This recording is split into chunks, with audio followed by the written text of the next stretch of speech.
You're listening to Her Sage Talks. I'm your host, Jo. Grab yourself a virtual bundle of sage and let's clear the air together as our guests share transformative wisdom to help you elevate your life. Hello, everybody, and welcome to another episode. Today, we are so honored to have our guest, Ms. Jasmonae. She is a psychologist who helps women thrive and love the lives they live, mostly through personal retreats and many other types of work. Welcome, Jasmonae. Thank you for having me. Of course. I saw your content. I'm a big fan. You've done a few episodes with Pedro Frias, and they are probably some of my favorite episodes that he's released.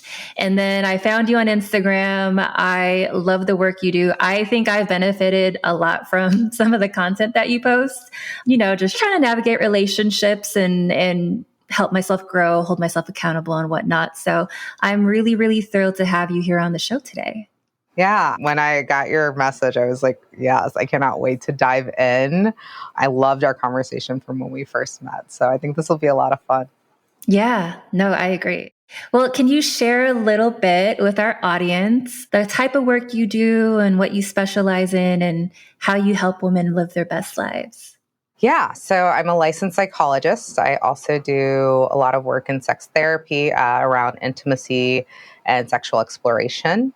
I work with professionals and couples, and I always say the three areas that I get really excited to do work, and I think I do really great work, is around complex trauma. So things that happened in your life that they kind of derail you, they get you stuck. And even though you're doing all the right things and you're trying, you can't quite seem to get life to just click and flow again. And then I work a lot around sex and intimacy. And that place is really fun because what I do with my clients is allowing them to really get to a place of knowing and feeling into their no so that it can make space for their yes. And one of the things that are really big about that is I think when people hear sex, they're like, ooh, are you going to teach us like the tips and tricks? And I'm like, no, not so much. For me, it's really about learning how to create consent and define your boundaries so that you create safety and that you can explore pleasure. And the thing I always say is like, when you learn to feel empowered there, you feel empowered everywhere. It is not about tips and tricks. It is about a sense of taking up space that each one of us deserves, right? And pleasure, which is a huge part of why we live to begin with, is to experience pleasure. And then the last area that I love doing work is really around customization.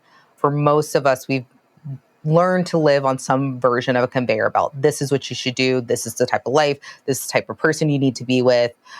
And I am really good for breaking that up and really coming down to like, what do you crave? Like, what kind of life do you actually want to have?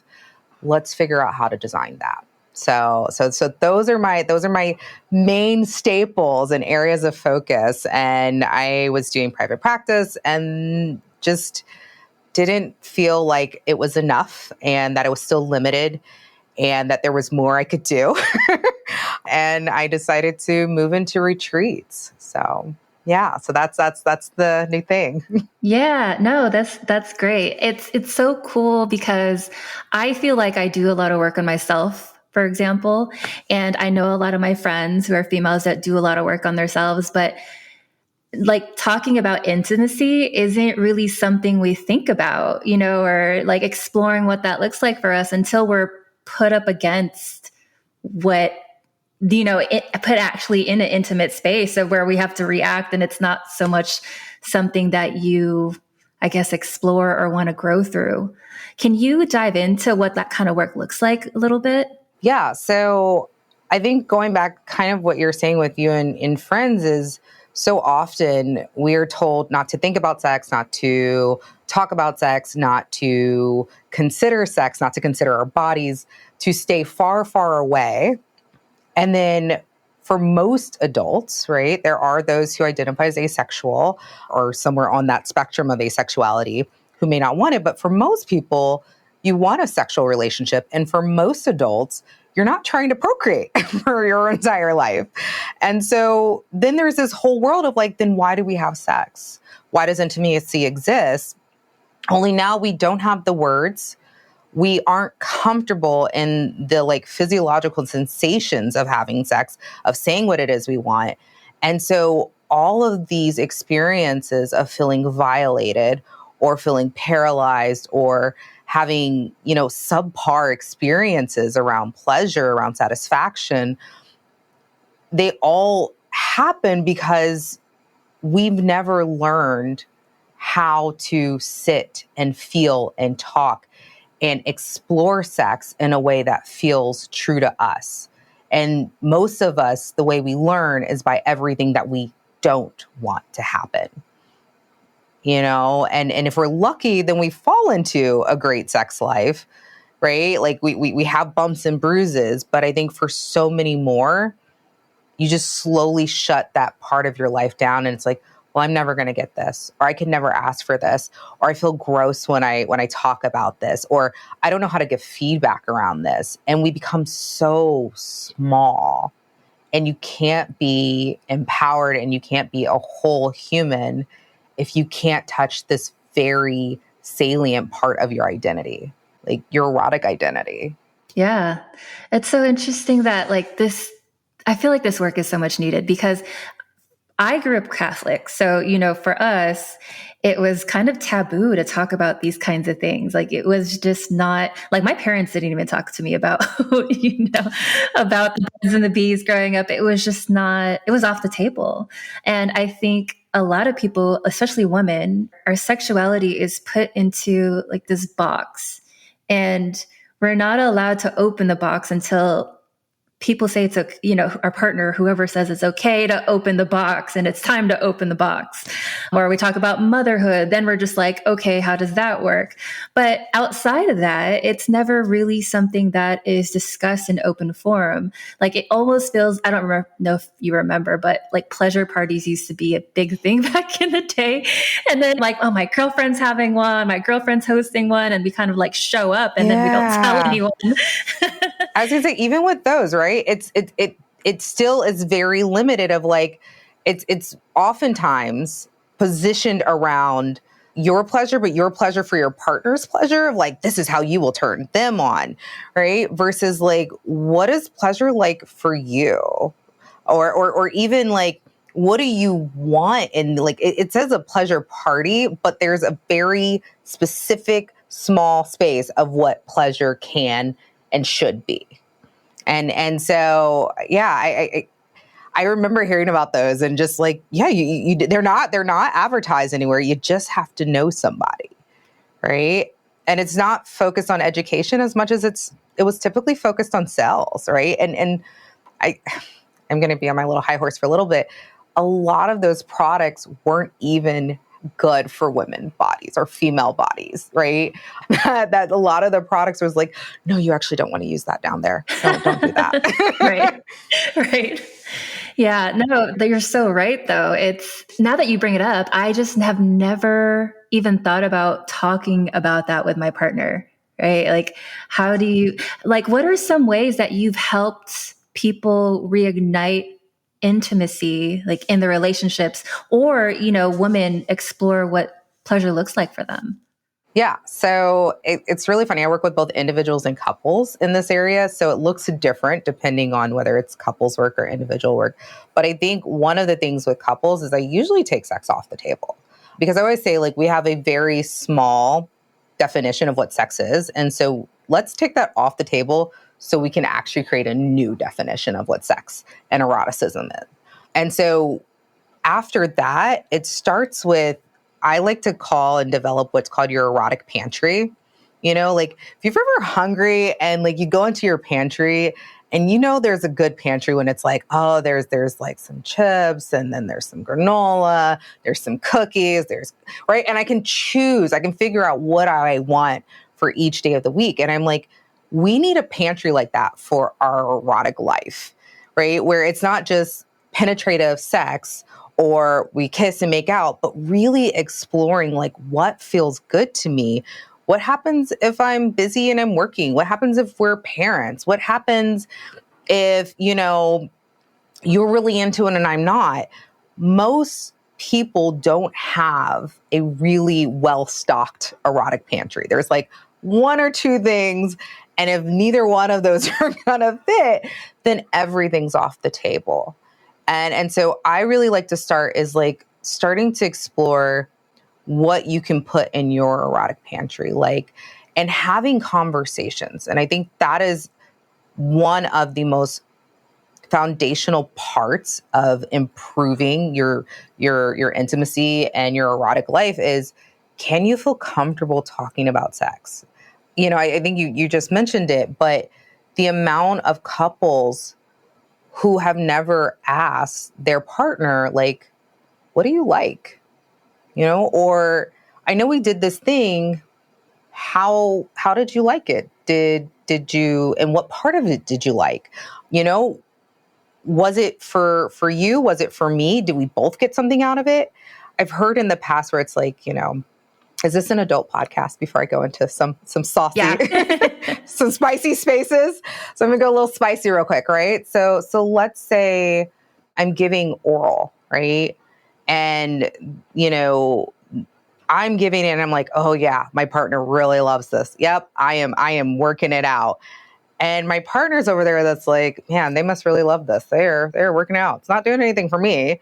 Right. And it's like, so who's it for? Right? Like if I'm thinking you're liking it and you're thinking I'm doing it because I like it, who's actually getting the benefit? And so having conversations of, do we like this? How do we like this? And this not coming from a place of shame, but really a place of curiosity. So I start with the erotic pantry, starting to fill that up, getting to know yourself, right? What are things that I may like? Do I like masturbation? Do I like touch? Do I like tickling? Do I like nibbling, biting, scratching, right? What parts of my body feel good? Do I like flirting? How do I like to flirt, right? Do I like sexy texts, or do I want to caress? Do I like, to do a really, sensual eye gaze? And once I fill up my erotic pantry is then how do I have conversations? How do I really start getting comfortable talking about what feels good? Not what positions we're going to have, not when we're going to have sex, how many times we're going to have sex, for how long we're going to have sex, but how do we feel good in our body? And if we start with those two places, it really sets the groundwork to get in some really just satisfying and just electric spaces with our partners and with ourselves sometimes. Yeah.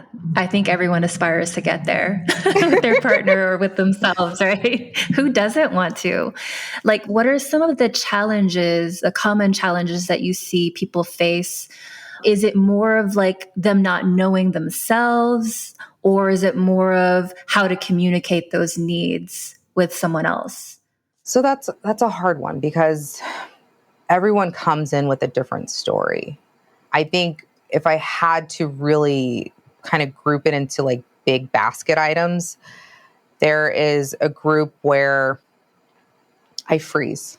Like my nervous system gets too dysregulated, right? That I was either around a really high shame based space when I was younger, where sex was not only not allowed, but was discouraged, punished, chastised. Like there was fear, like that was thrown into the mix when I was developing. And so I can't access, maybe I know what I want, but I literally cannot access what I want to communicate that, or what I don't want to say no to that. And so this is often where I will have clients who come in and are just kind of paralyzed in their experiences, where it's like, I just kind of just turn into a mannequin because there's so much shame built around experiencing that pleasure or connecting to these like sexual parts of my identity that I go into to freeze, right? Fight, flight, or freeze.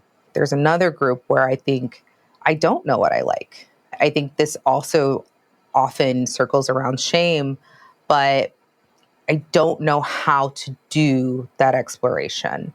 I don't know how to move towards it. And so it's not even that like I can feel it, but I'm paralyzed, but like I'm not sure. It's all overwhelming. It's new. I don't have the language.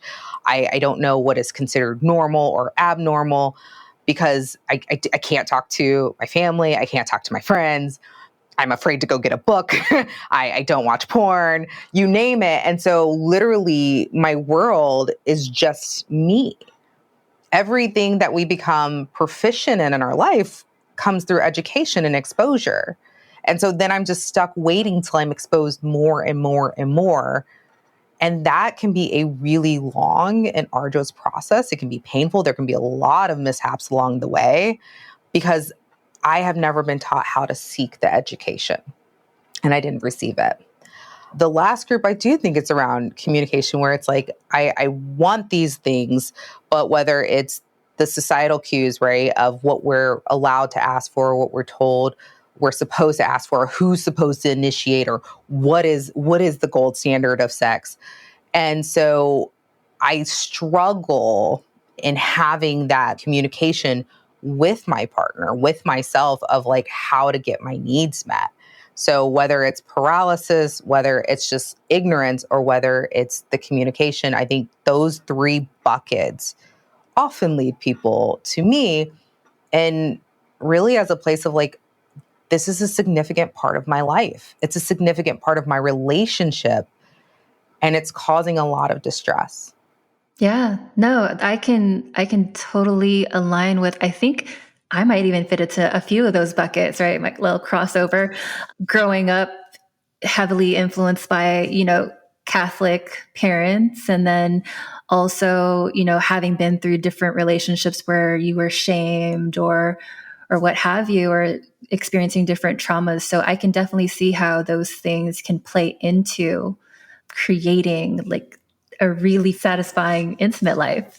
And so going back to creating like how women can create consent, or going back how to like enforce those boundaries or communicate your needs in a way that's safe. How do you find women can do that in a way that still kind of, I guess, sexy, but not like, Yeah. Like militant, like you yeah, better yeah. ask. Because like a lot of men too are like, oh, she wants to talk again. I'm so turned off. Like it's going to be another argument. But it's like, how can women do that and make it exciting and still come off as like, Absolutely. yeah, Because I mean, part of this is that you want it to be sexy, right? If it's going to be yeah, dry and dull, it's like, oh, that's a libido killer, right? right. Like let's talk about sex today.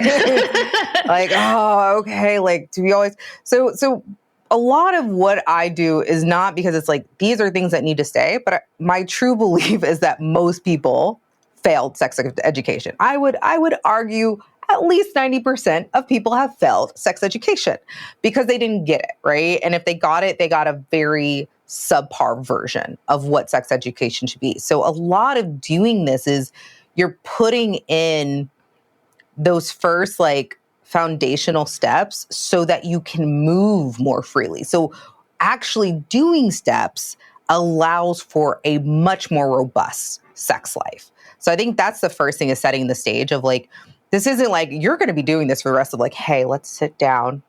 We need to talk. But the more that we learn to have this cadence. Like me and my partner, we do a check-in while we're making dinner. It's like, hey, how are you feeling about our sex life right now? Is everything feeling good? Like, are you liking everything? Anything you want to change? And it's so conversational. It's just like we're chopping carrots. Oh, that's so cool.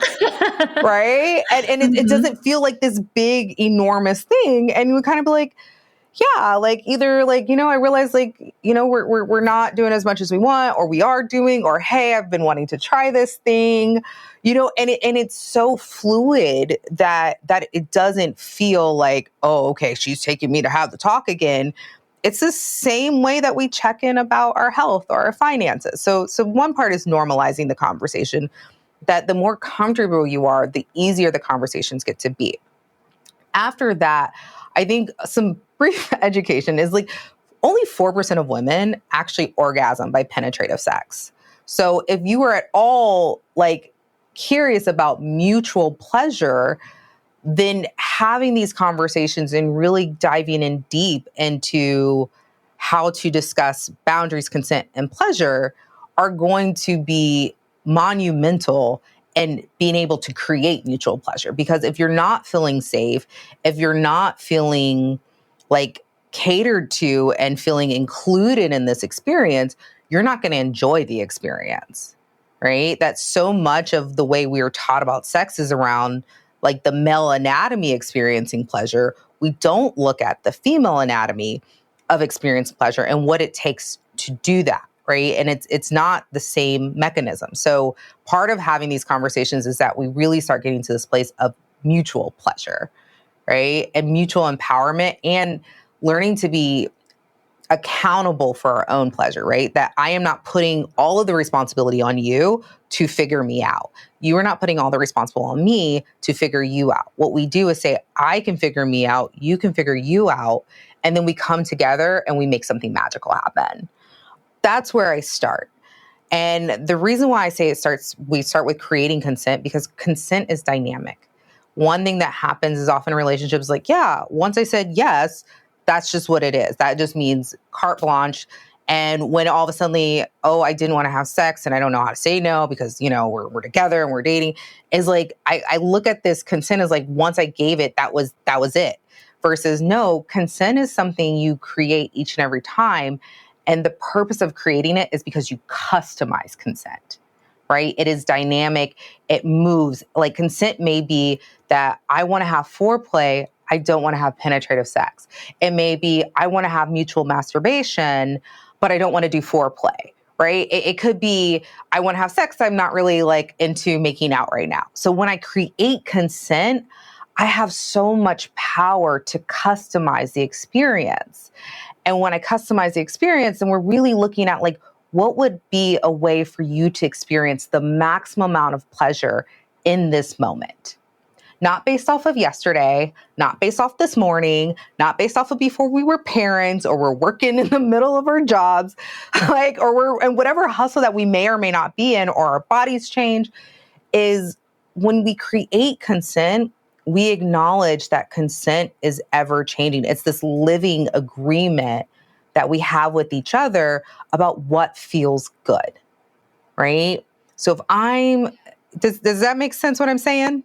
Yeah. No, I kind of think of it as, when you're in a relationship, you're accountable for how you show up, right? How you show up in the relationship. You can't be accountable for how someone feels. You can be accountable for how you react to their feelings. But I think of that, is that how I'm following it? It's like similar in the way of like every day our feelings can change, and every day how we show up and how we communicate our own feelings to your partner can change. And so in a sexual setting, that would be similar to giving consent. Absolutely. Because like in that space, right? Like it's not just like, okay, we can just have sex and this is how we did sex before. We had sex yesterday, right? Like, I don't know, maybe my back is hurting. I don't know, maybe I went to the gym and I pulled a muscle. And so by creating consent, it's like, it's not even just being accountable. It also forces you to be engaged and present, right? Of like, what feels good today? And it being this very active process where a lot of couples will come in and be like, things just got stale. We always do the same thing. And it's like, because you haven't created consent. You haven't said like, hey, what are you wanting today? Like, like what would work for you today? Or being able to feel free to say, hey, babe, like, I know we did that yesterday. I'm not really feeling that today. What if we did this instead? So the second part that creating consent does is it starts to open up this beautiful place to establish boundaries, right? That if I am like, oh, this position isn't working for me, because we're going to create consent around our experience, then I don't feel like, oh, you're going to judge me or you're going to think I'm doing this. Like what I'm doing is saying, hey, I'm checking with myself and this will be feeling really good to me today, right? What feels really good for you? And when I think about what feels really good for me and you think about what feels really good for you, that is the way we start putting boundaries around what it is that we also don't want to do, right? Mm-hmm. I I may not want to engage in foreplay. And that's not necessarily a bad thing. And if I'm doing this process of creating consent, then, I might say like, I really am kind of tired. So like, yeah, like I would love to have some fun, but I can't be like an all night thing. Right. Or, I really just want to kind of like, caress your body, I had a long day at work and maybe, we can't hit this and this and that, whatever it is that we do, but we can start playing and I feel good about those boundaries, right? Because I feel good in saying that no, now we get into this place of like, where is our yes? Like, what do we want to do? And that, right? Because I think about these like all built into this beautiful thing that is this erotic experience, is that creates safety and trust. That when I know I can say no, and that no is respected and it's valued, and I feel really good and firm and grounded in that no, now we can explore where is the yes. Like, what would you want to do? I love that. Yeah. Where would you want to explore? Going back to your pantry analogy, it's just like, so me and my partner, we cook a lot. So Yeah. going back to your pantry analogy, right? So some days we only have time to cook a 20-minute meal and we can't get all fancy with the sides.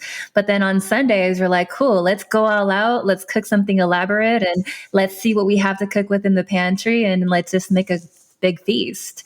So that is a great way to put it. I never even thought to put those kinds of things together because me and my partner, we communicate about so much already, but this is one of those things where we're just like, the light bulbs are going off. That's a good idea. That's a good idea. So he's probably going to thank you for this episode. Tell him he is most absolutely welcome anytime. Right. No, I think you're so right about the consent part, because that's creating more of like that safe space to communicate and explore. And then you feel confident as a woman to set those boundaries. So I love that. Yeah. And here's the fun thing, right? Because I work in the kink world too, and I don't think everybody is kinky or, there's different versions of kinky. But a lot of why there's so much repression is like, there's so much fear around safety, right? There's so much fear around, oh, I'm going to go so far and then I won't be able to pull it back. And we've had those moments. We've had that where it's like, maybe I thought I wanted to do this and then I got in it and then I realized, oh, this isn't for me. But then I didn't have that voice, right? I didn't have the ability to say, I changed my mind. I don't want to do this, or I'm thinking about this. And so what we end up doing is just like, I'm not going to do that. And I'm not going to do that. And I'm not going to do that. And I'm not going to do that.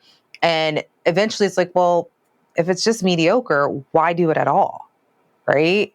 Like, why even go through the motions if it's mediocre at best? Yeah. Yeah, for sure. I wonder if that's the word, the safety word comes from, like pineapples. Wow. That's not my safety word, by the way. I love pineapples. Pineapples can be juicy. They can be very juicy. I hear they have many benefits. So too many. I've heard of too many from clients, so I won't say anything. So like going back to, the things that make women say, oh no, I don't like that, or yes, I don't like that. And I remember you saying something about nervous system, and I hear a lot about how things can get trapped in your nervous system, like traumas. Do you see that kind of overlapping in playing a part in the work that you do with people?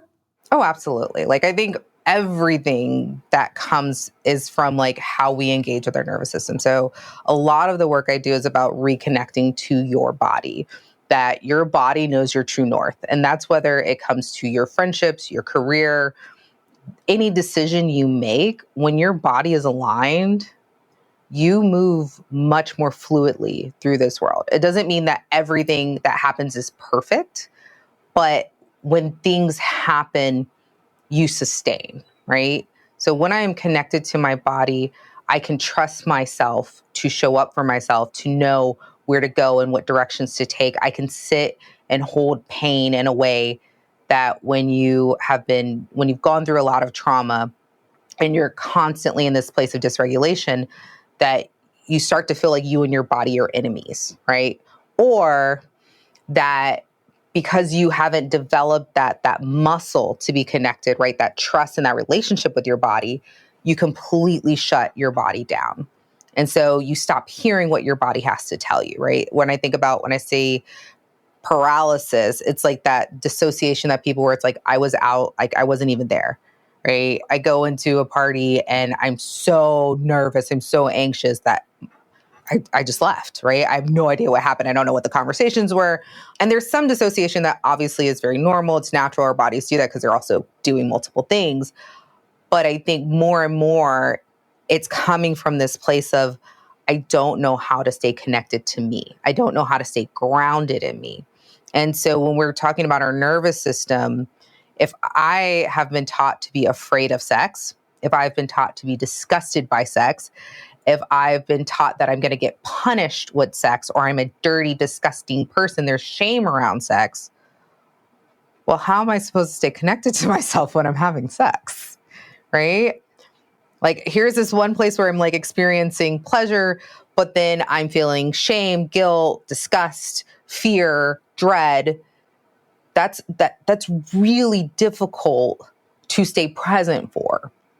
And so again, our bodies either do this thing where they shut down and we don't want it, right? We don't touch me. I don't want this. I can't be there. Ugh, gross. Or I engage in it, and then there's an immense amount of guilt and shame afterwards, right? Which then makes it an unpleasant experience. Or in the midst of it, I can't talk. I can't say the thing that I really want. And so I either don't fully engage in the experience, or I have these experiences where, again, like I say, is like I wanted to say something, but I lost my words, right? Or I thought I was going to get in trouble, or I thought this was going to make me a horrible person, or I was told that women aren't allowed to do this, or men aren't allowed to do this, or people aren't allowed to, whatever. And that is all coming from our nervous system not feeling connected, not feeling supported, not feeling grounded in our erotic identity, right? Like that any part of our identity that has been fractured or that has been like subjugated from the whole, like that is a place where a lot of hurt and pain and trauma has occurred, right? We are meant to be a whole being. And our erotic identity is part of being a whole being. So connecting to our nervous system has to happen. That is so true. Never thought of it that way. And it's so interesting that you say, I think a lot of the way some women are socialized even plays into wanting to please men more so, and what men are, how men experience pleasure, but never really how women experience pleasure. And I don't know if that plays into us being able to, socialize our needs. Because if you think about even, oral, for example, I would say that I don't know if what statistics are, but I would say that men usually it's usually created around what men want Yeah. in oral, right? And then women are just like, it's okay. Sometimes it's good, but they don't know how to communicate what pleases them in that retrospect. Right. Or even, am I allowed to feel pleased? Right. Like Yeah. there's a lot of like making the female anatomy like this gross, disgusting, yucky place, right? And when it comes to male anatomy, then it's glorious, it's it's powerful, it's this. And really, like when that's been socialized into you, like what are you supposed to do when someone's in this intimate space, like, and you're having to deal with these conflicting messages? Or if it's all about the guy's pleasure, I've had clients who's like, oh, it takes me so long to orgasm. And it's like, okay, but no, it's not. I'm like, according to who? Like, who said how long it's, and it's oftentimes, well, this is how long it would take my partner to do it, right? That if they're in a heterosexual relationship, well, my partner would orgasm. I'm like, but are you two the same? So who said that was the normal amount of time, right? But I have learned that I am supposed to go based off of how they experience pleasure, right? We talk about penetrative sex again, like, right? This is how they orgasm. Is that how you orgasm? Then why would that be normal? Are you ever planning on having a penis?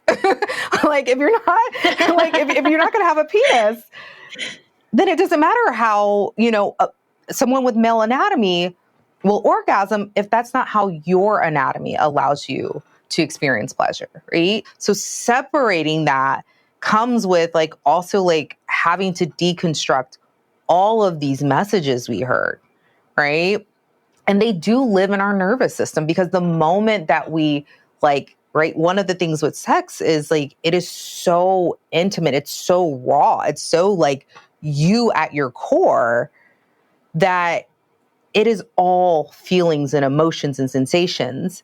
And if we don't know how to be comfortable with those feelings, emotions, and sensations, then like, what do we do? Right? We have no choice but to shut down and run away. Yeah. That's like the final response for your nervous system, right? Is to just kind of go haywire and shut down. Too much. It's overload, right? Yeah. Oh, wow. That's so true. Well, I see that you have some upcoming I retreats, do. right, around this work. What are some things that guests or joiners can expect from these type of retreats? Like what kind of work would they be doing? Yeah. So part of the reason I went into retreats is I believe whenever I see a problem, it is my job to figure out if it's not the fault of the person I'm working with, what's going on. And so one thing I noticed in my work in like therapy sometimes is that, you give homework and whether it's an individual, whether it's couples, and it's like, okay, they want these changes. So why wouldn't they do the homework? And I don't think that my clients are like, nope, don't want it. And then they just like throw it out and go about their day. And so it's like, if they really want this, then what is happening? And one of the things when I was reflecting on that, I was like, well, when you come to my office, it's this safe little, contained box, and you're held and you're seen. And while you're challenged, you get to like tap into these new spaces within you.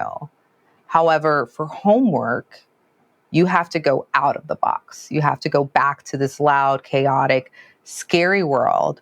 You have to deal with a nervous system that is still learning how to reorganize and feel connected, right? You have to learn how to have this communication, this language, this relationship with yourself. Like that is what therapy is. It's healing the relationship with yourself so that you can feel empowered in relationships with others or things that are in relationship to the self, right? Like my career or where I want to go with my life. And so if I'm all alone doing that, and these are all brand new muscles, that's a huge ask. That is a monumental feat, a mountain to climb on your own. Therapy is difficult. It is really hard. And so when I thought about that, I was like, what if you could be held? What if it didn't need to end after the hour? What if you could just have this space and you get to like really build this relationship with yourself? You really get to be held. You get to dive in deep to these exercises, to this growth, to this healing. And not only that, you get to realize that you're not alone. One big part is feeling like it's just me. I'm the broken one. I'm the one who's different. I'm the one who is fill in the blank, right?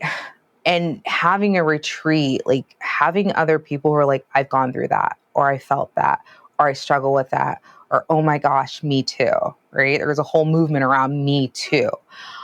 Being able to have that in and of itself is just, it is so immensely powerful and transformative. And that's just like the group. But when you get in there, it's actually being able to practice what it means to create consent, to practice what it means to experience pleasure for your sake, right? And not worried about like, oh my gosh, my partner's going to think I'm weird, or, oh, I'm not going to get this right. But being able to say, like, one of the exercises we do, it comes from like the original creator of the exercise was a guy who worked within the kink community, and then another facilitator like came and made a whole model around it.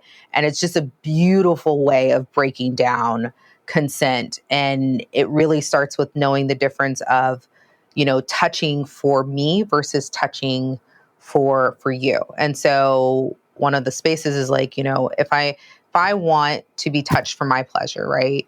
And you're doing the touching, then it's my responsibility to tell you how I want to be touched, right? Really taking that authority and that ownership of like, the only person who's going to know what is pleasing to me is me. And so if I am wanting you to touch me and it's for me, I have to be able to come up with those words, which is very different than me being able to say, am I okay to be touched for your pleasure, right? If I am being touched and it's for what you enjoy, one, I don't need to enjoy it, right?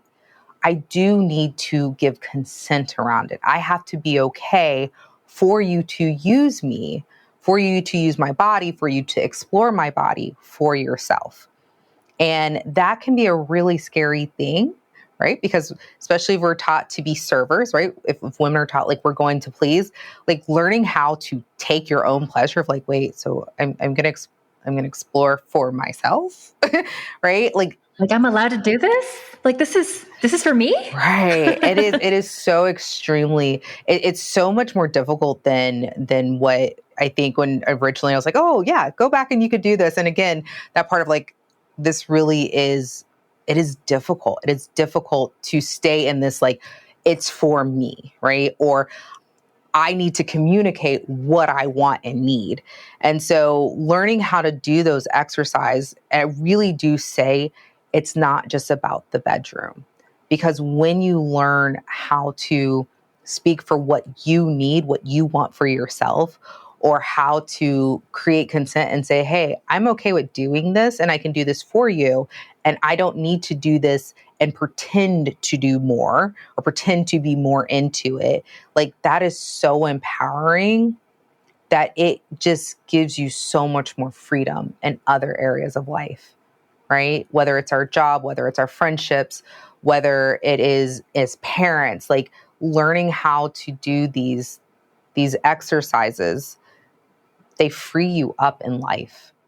That's so interesting that you say and that's so cool that you do that work in like this group setting. I can imagine how much safer people would be to explore. Cause I can think back to so many times where it's just like, when someone's asked you, like, was it good? And you're just like, in your mind, you're like, but then you don't want to let them, you don't know how to communicate. Like, it was not the best. Right. It could have been better, Mm-hmm. and it's just like, how do you say that? And then I guess you don't want to bruise someone's ego either, and you don't want to hurt someone's feelings. But so you're just like, yeah, it was fine. It was great. Right. Because we don't know who this was actually for. Because if it really truly was for me, then don't I have permission to say what I really want and need? Mm-hmm. Mm-hmm. And if it's really for you, then isn't it okay if it wasn't for me? Right? Wow. Yeah. I think we live in this world where what's in it for me right now too, right? I think that plays a big part in how we approach society as a whole is like, well, what can I get out of this situation? And so I think I was on one of these episodes with a different podcast and we talked about, why relationships are so hard these days.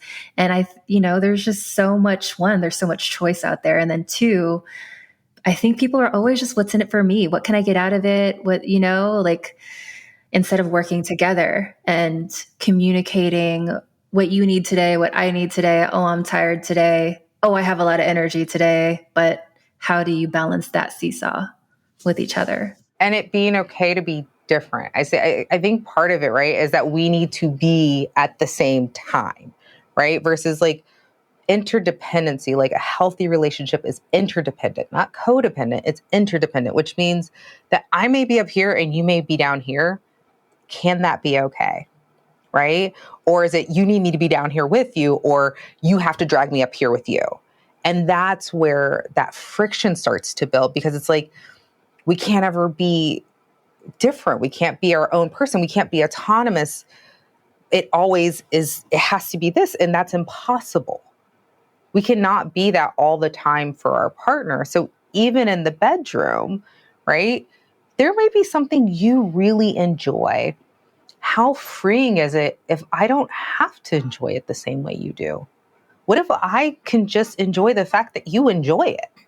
You know, I can just be okay with the fact that, hey, you love this and I love that you love it, right? Right. And I can love what I love, right? So now the question is not whether we both love it or we both have to love the same thing, but how do we make space for the things that we both love, right? And how does that expand the space? Well, something to think about with my partner, for sure. Conversations I will take back to the dinner table tonight. Telling you, talk about it over dinner. It's a whole different conversation when you take it outside of the bedroom. It can be really, really fun. Yeah. Okay. Okay. No, noted. Duly noted. So for these retreats, I'm so interested. Like, how can we learn more about the retreats? I know that you do a few, right? Then they're on different topics. How can we learn more about your upcoming retreats, the type of work that you'll be doing at each of them, and what people can expect? So one last thing I want to add in about what will be at them is I believe in holistic health. So one of the things I really pride myself on is like partnering with other practitioners. So I often do something around sound healing and yoga and meditation. I have worked with a chef to do some food experiences. You know, I've done stuff with smells. I really love engaging all the senses of the body, because I think that also helps us connect to ourselves. So that is another part that is in each one of my retreats, is that I really try to activate each sense in one of the sessions in one way or one shape or another. So as far as finding out about them, I am on Instagram at ignite_anew. You can also go on my website, igniteanew.com. The first retreat for 2024 is in April. It's April 25th through 28th in Austin, Texas. That one focuses specifically on intimacy. So if this is like what you are needing, this is where you need the focus to be. And like I said, I learned from last year's retreat, needing this space, that there was so much in this area in particular that it deserved its own 4 days. But I have my staple retreat that comes up in the fall, and then another intimacy retreat that we're in the process of trying to build out. But the main one in the fall is really around learning how to give yourself permission and create the life you crave. It's about customizing, learning how to step in to what it is that you want and need and where you need to shift. So I loved that the age range was from 28 to 65. There were moms, non-moms, there were those in relationships, those who were single. It was such a beautiful and diverse group of participants. And I think that was one of the most beautiful things, to see the level of connection from people who thought I would have never talked to this person if I was walking by them. I would have never thought that we could have connected on this level. And so that is something else that I think is just amazing, is learning from people who don't think and look and live life like you do. And that was absolutely magical. So can go online, can go on Instagram. I'm on LinkedIn as well. And you can set up a discovery call. With the retreat, you get 4 sessions. So I do a session before the retreat. I will be doing a session during the retreat, and then 2 follow-up sessions after the retreat. And that is really, when I say customize, I really do mean customize. And to do that, that means you need your own space, right? So while there will be a lot of things of working on with the group, part of this is also the things that you specifically want to address and attack and heal in your life. And that may look very different. We don't always want to tell everything and share everything, nor do we need to, right? Like, these are our stories. This is the gift that we give. And so one of the things when I decided to create these was, how do I still continue to customize that work? And that is that it's not just a retreat. Like, you also then get to work with me, because I don't want you to leave the retreat and be like, oh my gosh, that was transformative. That was amazing. And then now what do I do with this? I have all these new insights, all this new knowledge, all these new places that I didn't know existed within me. And I feel really overwhelmed. And I've heard about that, like retreat fatigue or retreat hangover.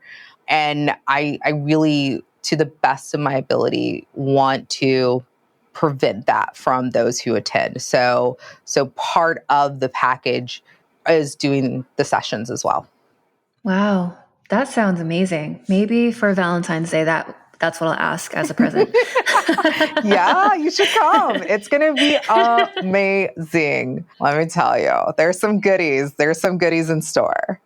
Oh, wow. Well, you guys, if you guys are interested, please hit up Jasmonae. It sounds amazing. I highly, highly, highly recommend her content as well. She gives so many great gems on her page. So I know we're coming up on time here today. So I just want to thank you so much for coming up on the show and sharing some insights. I know the ladies will be excited. I'm sure some men will be too. Absolutely. So. Thank you for I always say I love having these conversations. One of the best things about this work is just meeting amazing people doing amazing things. I know we talked about like you and traveling and just like connecting to the world around you. It is such a beautiful thing to experience and to like be a part of. And so I appreciate you inviting me on. No, that's the whole purpose. I spun up this podcast is there's so many great people doing amazing work and just giving people a platform to share that knowledge. And, people learn in different ways. So this is just one of them. Absolutely. So, and I expect that we'll stay in contact. We'll have to have more conversations. Yes. Yeah. Yes, absolutely. For sure. Well, thank you again, Jasmonae, for coming on the show. And you guys check out her site, check out her page, check out her retreats, and we'll see you next time.